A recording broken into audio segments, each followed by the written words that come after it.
So we've been using color guard for the last 2 years, pretty much exclusively.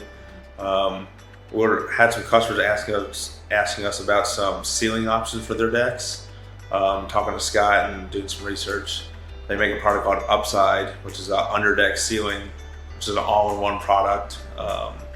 First time we started using it, we did a huge project and realized how simple it was to install and how good it looked when it was completed. Um, it's a complete one system water drain system and a roof system, so it's phenomenal to use, quick. We've had some customers ask about some other stuff, but if we're using a bladder system, we'll say, it's not a finished product on the bottom, so we still have to put a soffit or something to make it look finished.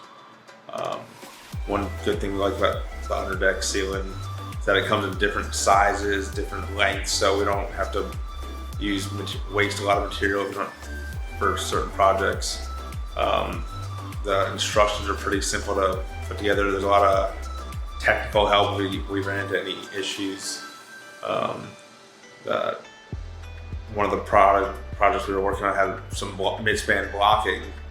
I talked to Troy, and he suggested us doing something, and us hard-headed contractors tried to do it a different way, and very quickly we realized we should have listened to Troy. Um, and we love it. It's simple. Our customers love it. It looks very finished and clean.